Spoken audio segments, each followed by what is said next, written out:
R upon S के equal हो जाए, तब ये जो व्हीटस्टोन ब्रिज आप देख रहे हो वो बैलेंस व्हीटस्टोन ब्रिज कहलाता है। ठीक है, बैलेंस व्हीटस्टोन ब्रिज कहलाता है। कब? जब इस चारों का जो रेजिस्टेंस का रेशियो होता है वो सेम होता है, P upon Q equal to R upon S, या P upon R is equal to Q upon S। तो इस केस में अगर ये चार रेजिस्टेंस आप देख रहे हो, चारों में P upon Q equal to R upon S हो, या P upon R is equal to Q upon S हो, तो ये Wheatstone bridge balance Wheatstone bridge कहलाता है। तो बैलेंस व्हीटस्टोन ब्रिज के केस में क्या होगा? अगर मान लीजिए आपका ये रेशियो हो गया, मान लीजिए सपोज दैट P आपका 8 हो गया, ठीक है, P आपका 8 हो गया, ये आपका 4 हो गया, ये आपका 4 हो गया, ये आपका 2 हो गया, तो 8 4 4 2, तो ये बैलेंस व्हीटस्टोन ब्रिज हो गया। बैलेंस व्हीटस्टोन ब्रिज इसलिए हो गया क्योंकि P अपान Q की वैल्यू क्या हो जाएगी?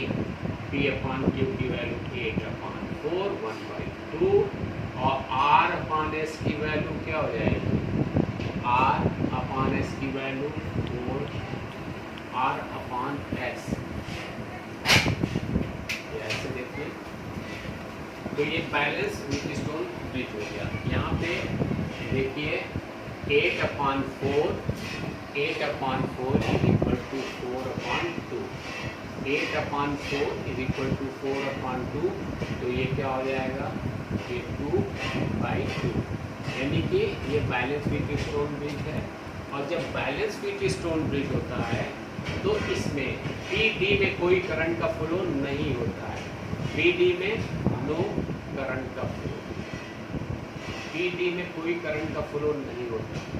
यानी कि अगर बैलेंस व्हीटस्टोन ब्रिज है, ये रेशियो सेटिस्फाइड कर रहा है, तो P और D में कोई करंट का फ्लो नहीं होगा।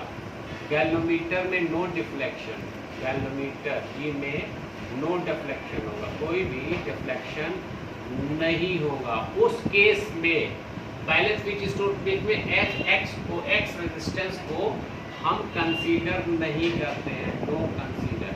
एक्स रेजिस्टेंस को आप कंसीडर नहीं करोगे क्योंकि इसमें करंट का फ्लो ही नहीं है। जब करंट का फ्लो नहीं होगा तो एक्स की कोई इंपॉर्टेंस रह ही नहीं जाएगी।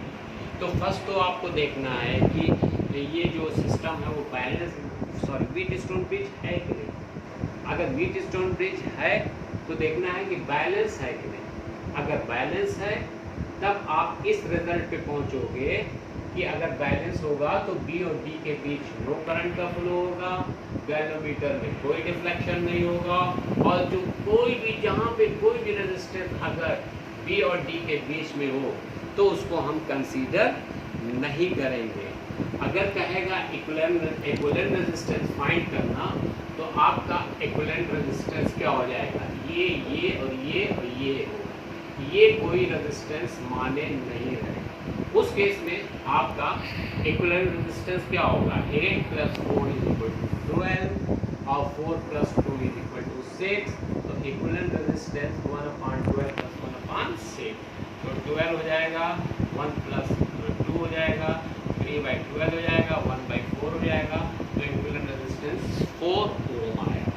ठीक है, तो व्हीटस्टोन ब्रिज एक अरेंजमेंट ऑफ 4 रेजिस्टेंस है। ठीक है, PQRS। अब देखेंगे चारों रेजिस्टेंस में 2-2 का रेशियो सेम है।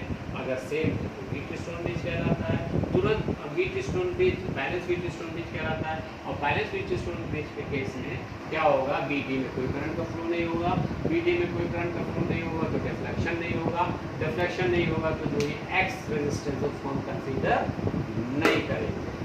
क्लियर? तो ये था आपका बैलेंस व्हीटस्टोन ब्रिज। इसका एप्लीकेशन, इसका proving balance Wheatstone bridge P/Q = R/S की प्रूविंग नेक्स्ट वीडियो में हम देखेंगे। Okay, thank you.